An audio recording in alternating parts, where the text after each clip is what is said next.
Hello भाई, मैं हूं सक्षम और सामने अपने खड़ी है स्कोडा की ये गाड़ी जो कि आज के टाइम पे बहुत ज़्यादा ट्रेंड में है। कुछ दिन पहले हमने देखी थी स्कोडा की ये स्लाविया 1.5 वाली, लेकिन आज हम सामने खड़े हैं 1.0 यानी कि 1000 सीसी का जो इसका इंजन आता है, 3 सिलेंडर इंजन, उस वाली स्कोडा स्लाविया के आगे आज हम खड़े हैं।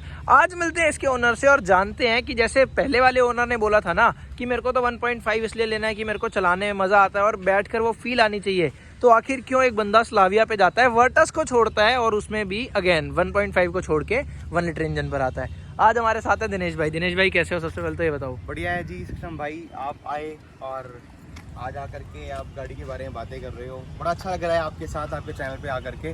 थैंक यू दिनेश भाई। दिनेश भाई थोड़ा एक इंट्रोडक्शन हो जाए यार, कहाँ रहते हो, क्या करते हो? मेरा नाम दिनेश है, ऑलरेडी आपने बता ही दिया, और मैं अभी इंदिरापुरम गाजियाबाद में रहता हूँ। मैंने अभी स्लाविया परचेज़ की है, लास्ट मई मंथ की स्टार्टिंग में ही परचेज़ की है, तो अभी इसी के बारे में हम लोग बात करने वाले हैं।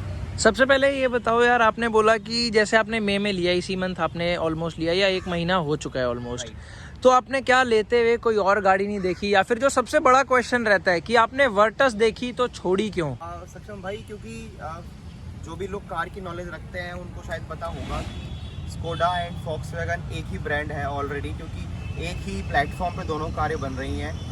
तो मुझे इतना तो मालूम था, मैं ऑलरेडी यूट्यूब पर आपकी बहुत सारे लोगों के वीडियोस देख करके इतना मैंने अंडरस्टैंड कर लिया था कि जो फीचर्स वाइज तो कारें दोनों सेम हैं, फ़र्क है दोनों में सिर्फ लुक एंड फील का फ़र्क है। तो मैं सबसे पहले आपको बता दूं कि फॉक्सवैगन वर्टस की टेस्ट राइड लेने के लिए ही पटपड़गंज शोरूम गया था दिल्ली में, जो हमारे होता है, और मैं उसको लेकर के 100% कन्विंस था लेने के लिए। मैंने उसमें बैठ करके उसका स्पोर्टी लुक सारी चीज़ें मैंने देखी, बट मैं उसको लेके कन्विंस था जब तक कि मैं स्लाविया में नहीं बैठ गया। तो जब मैं उसके बाद एक बार स्लाविया को भी एक सेकंड चांस दे देते हैं देखने के लिए, तो मैंने जब स्लाविया में बैठा तो बैठने के बाद ही मुझे ये फील हो गया था कि नहीं, वो नहीं, ये कार लेनी है। अच्छा। तो उसके लिए जो थोड़ा इसका इंटीरियर है और थोड़ा जो इसमें ना टच एंड फील ज़्यादा डाला गया है, तो दोनों कारों में, हालांकि वो मतलब ख़राब कार नहीं है, मैं वीडियो के माध्यम से ये नहीं कहना चाहता कि ख़राब कार है, लेकिन हर किसी की जो चॉइस होती है अलग अलग होती है। मुझे जो समझ में आया वो ये आया कि वो जो कार है, क्योंकि कंपनी पेरेंट कंपनी सेम ही है, वो कार कंपनी ने निकाली है उन लोगों के लिए जिनको थोड़ा सा थ्रिल, स्पोर्टी और थोड़ा एडवेंचरस थ्रिल टाइप के जो लोग होते हैं उनके लिए, और ये जो कार निकाली है ये उनके लिए है जो थोड़ा एग्जीक्यूटिव क्लास को प्रेफर करते हैं, थोड़ा बैठ करके फील चाहिए, कंफर्ट चाहिए। तो मुझे क्योंकि वही चाहिए था बेसिकली, तो मैंने ये स्लाविया चूज़ करी और मैं इससे बहुत ही हैप्पी और सेटिस्फाइड हूँ कार की परफॉर्मेंस से। तो आपने जैसे बोला आपने वर्टस भी देखी और ये भी देखी, तो क्या ये फिक्स था कि सेडान ही लेनी है? आजकल तो कॉम्पैक्ट एसयूवीज का ज़माना चल रहा है, जिसको देखो उन्हीं के पीछे भागता है, क्रेटा सेल्टोस हो गई और उस टाइप की गाड़ियाँ हो गई। तो आपके मन में फिक्स था कि सेडान है, या फिर आपने वो सब भी देखा था? ऑलरेडी क्योंकि मैं ब्रीज़ा ड्राइव करता हूँ पहले से, मेरे पास, मैं 2018 5 साल से लगभग ब्रीज़ा अपना टॉप मॉडल ड्राइव कर रहा था, तो एसयूवी का फील तो मैं जानता था ऑलरेडी। और फिर एसयूवी को अपग्रेड करके दोबारा एसयूवी पे जाना मुझे कुछ लगा नहीं ठीक, तो ऑलरेडी क्योंकि मेरे पे एक एसयूवी है, तो मैंने कहा कि इस बार सेडान पे जाते हैं। और इसके बारे में मैं जितनी ग्राउंड वर्किंग करके गया था, तो एक चीज़ जो मुझे समझ में आई कि इसका ग्राउंड क्लियरेंस पे भी कंपनी ने बहुत काम किया है, तो मुझे एसयूवी पे जाने की नीड लगी नहीं। दैट्स वाई मेरा ये फिक्स था कि सेडान में ही जाना है, और 2 कारें फिक्स थी कि जाना या तो वर्टस या फिर स्कोडा, मतलब दोनों का ही था। ड्राइविंग प्लेजर चाहिए था एक तरीके से, कि बैठे तो अच्छा लगे। आपका टॉप मॉडल है मैनुअल में, फिर 1 लीटर वाला जो आता है इनका, ये मैनुअल 1.1 लीटर में ये टॉप मॉडल है, स्टाइल नाम से आता है इनका ये वाला, नाम से जो आता है। हाँ, मैंने ऑलरेडी 1.5 की भी टेस्ट राइड ली थी इसके। मैं ये पूछने ही वाला था आपसे। हाँ, मैंने 1.5 की भी टेस्ट राइड ली थी, manual and DSG gear box दोनों का ही मैंने लिया था। क्या है कि मेरी जो अभी मतलब मेरी एज के अकॉर्डिंगली मुझे लगता है कि मैनुअल में थ्रिल ज़्यादा होता है थोड़ा सा, और ऑटोमेटिक में कुछ करना नहीं होता बेसिकली, तो मैं ऑटोमेटिक तो मेरा फिक्स था, अभी जाना ही नहीं ऑटोमेटिक पे। ये एज है, एक्सीलेटर मारो और गियर बॉक्स चेंज करो, तो उसमें मज़ा अलग आता है, और वही बेसिकली फील भी गाड़ी का वही है ना। ऑटोमेटिक में स्कूटी की तरह चलाओ, हाँ, वो जिसको कुछ नहीं करना उसके लिए अच्छा है, मतलब दैट्स द फ्यूचर। बट मैं मैनुअल पे ही गया, और 1 लीटर पे मैं इसलिए गया क्योंकि देखो मैं दिल्ली एनसीआर में ज़्यादा चलता हूँ, मेरी 90% ड्राइव दिल्ली एनसीआर में रहती है, और दिल्ली में 40-50 के ऊपर ले जाना मतलब ये मुश्किल ही रहता है थोड़ा सा। तो मेरे को 1.5 जस्टिफाई नहीं हुआ खुद के लिए बेसिकली। तो ये वाला आपको फिर कितने का पड़ा है इसका मैनुअल में टॉप मॉडल 1 लीटर वाला? ये इसमें सारी चीज़ें लगा करके, जिसमें कि इसकी जो सर्विस वगैरह और जो बाकी चीज़ें होती हैं, 17 लाख रुपए का मेरे को ये पड़ा, 17 लाख रुपीज़ का। और अगर वो एक्सटेंडेड वारंटी और वो पैकेज वगैरह जैसे आपने बोला आपने लिया है, वो सब हटा दें तो फिर कितने की पड़ रही थी? तो देखो, जिस शोरूम से मैंने ली है वो उसने मेरे को 16.5 लाख रुपए की दी। 16.5 की दे दिया।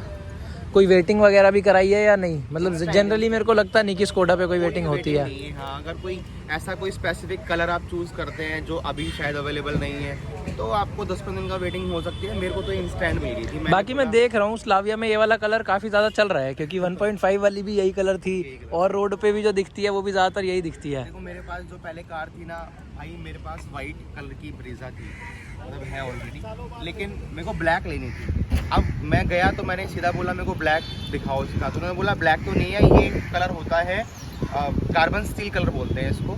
तो ये दिन में थोड़ा डार्क ग्रेइश फील देती है, रात को ब्लैक हो जाती है, तो दोनों मजे हैं इसके अंदर। अभी तक फिर आप कितनी चला चुके हो इस गाड़ी को? मैं इसको लगभग 1200-1300 किलोमीटर चला चुका हूँ, मतलब 1000 किलोमीटर से ऊपर जा चुकी है।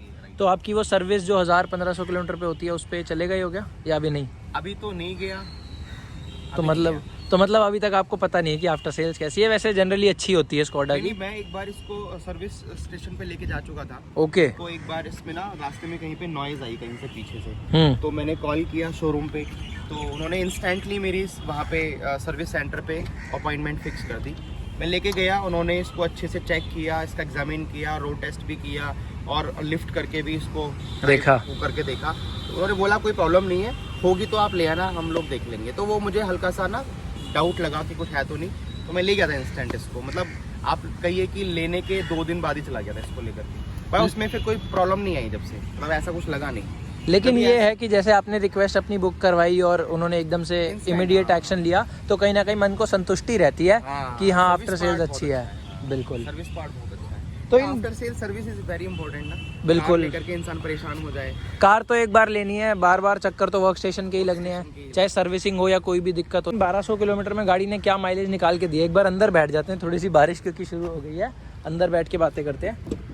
बाकी इंटीरियर की अगर बात करूं तो इस तरीके का कुछ मिल जाता है। यहाँ पर भी मैं आऊँगा, अभी थोड़ा सा बाद में आऊँगा, लेकिन अभी सर थोड़ा सा ये बताओ कि अभी तक क्या माइलेज निकाल के दे रही है गाड़ी? माइलेज ये लगभग मतलब एवरेज जब से मैंने इसको चलाया है 10, 11, 12 तक दे देती है। हाँ।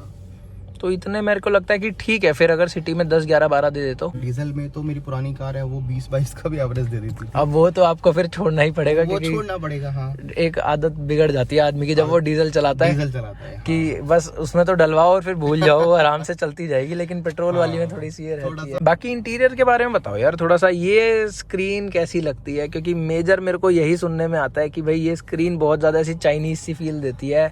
मतलब ये अच्छी हो सकती थी, जैसे इंटरफेस वगैरह है, थोड़ा सा ऐसा बोला जाता है। क्या आपको अभी तक फील हुआ है? देखो, हो तो कुछ भी सकता था, लेकिन हर चीज ना अब उसमें प्राइस रिस्ट्रिक्शंस आ जाते हैं भाई, कि करने को इसको पूरा डैशबोर्ड को भी ऐसे करके पूरा स्क्रीन मर्ज कर देते, लग्जरी फील इसमें और डाल देते। लेकिन इस प्राइस रेंज में जो कंपनी दे रही है वो ठीक है। मुझे लगता है कि इससे पहले जो वेरिएंट आ रहा था स्कोडा स्लाविया का ही, उसमें ये थोड़ा सा बड़ी थी, अभी ये थोड़ी छोटी करती है। मेरी पुरानी कार में भी मैंने कभी इसको इतना एक्सप्लोर नहीं किया। मेरा जो ये रहता है, ये इंटरफेस ज्यादा मुझे मतलब अपीलिंग होता है। ठीक है, किसी को कंप्लेंट हो सकती है, लेकिन मेरा एज सच इसको लेके कोई कंसर्न नहीं है। मतलब वर्टस में अच्छा दिया है तो इसमें भी वही वाला दे देते, ये थोड़ा सा तो हो सकता था कहीं ना कहीं। अब देखो, दोनों कार के अंदर में, क्योंकि आपको पता है कि पेरेंट कंपनी सेम है, तो आप उनको दोनों कारें बेचनी है ना भाई, तो एक में कोई कमी नहीं करेंगे तो दूसरी क्यों बिकेगी? अगर स्लाविया को उन्होंने वन ऑफ द बेस्ट बना दिया होता, परफेक्ट कार होती है अगर वर्ल्ड की, तो फिर सारी कारें बिकनी बंद हो जाती। बाकी गाड़ी से अगर थोड़ी हटके बात करें तो अभी देखो बारिश हो रही थी और अब 5 मिनट के अंदर, शायद 5 भी पूरे नहीं हुए, 3-4 मिनट में धूप आ गई है। और अभी वीडियो शुरू करने से पहले हम यही बात कर रहे थे कि मौसम इतना अनप्रेडिक्टेबल है। आपने कहा धूप हो रही है, मैंने कहा ये चेंज हो गया, और मैंने ये भी बोला कि बारिश भी कभी भी हो सकती है। और अभी भी धूप में बारिश हल्की हल्की हो रही है। जैसे ही मैं स्लाविया के स्कोडा के शोरूम में गया और मैं इसमें बैठा, तो एकदम से मेरे माइंड से वर्टस बाहर निकल गई। उसका सबसे बड़ा रीजन जो मैं बोलूंगा वो था उसका एसी वेंट। एसी वेंट उसका इतना नकली दिया हुआ है, मुझे लगा कि मैं जैसे अर्टिगा में बैठ गया। बहुत चीप प्लास्टिक क्वालिटी यूज की हुई है यहाँ पर। वो अगर कंपनी उसको वहां पे थोड़ा सा अगर स्टैंडर्डाइज कर दे, कार के अकॉर्डिंगली अगर उसको कर दे, तो मुझे लगता है कि उसमें कोई कमी नहीं है। क्योंकि जैसा मैंने बोला कि दोनों कार के अंदर में बट टच एंड फील का ही फर्क है, बाकी स्पेसिफिकेशंस कार की इंटरनल है वो दोनों सेम ही है लगभग। तो ये बस थोड़ा सा आपको ना प्रीमियम लुक ज्यादा देता है। ये बात आपने बिल्कुल ठीक बोली है। बाकी अगर मैं पर्सनली भी बताऊं तो जो डैशबोर्ड की क्वालिटी है वो स्लाविया की बहुत ज़्यादा अच्छी है। ऐसा नहीं है कि थोड़ी बहुत है, बहुत ज़्यादा अच्छी है वर्टस से। लेकिन अगेन जो इंफोटेनमेंट है वो कहीं ना कहीं मुझे ऐसा लगता है कि हो सकता था। स्टीयरिंग की बात करें तो ये अपना हर किसी का अपनी चॉइस है, क्योंकि यहाँ पर ये 2 स्पोक है, वर्टस में हमें 3 स्पोक या नॉर्मल वाला ही देखने को मिलता है। तो मेरे को पर्सनली थोड़ा सा ये ज़्यादा अच्छा लगता है। अभी तक आप पूरे सेटिस्फाइड हो?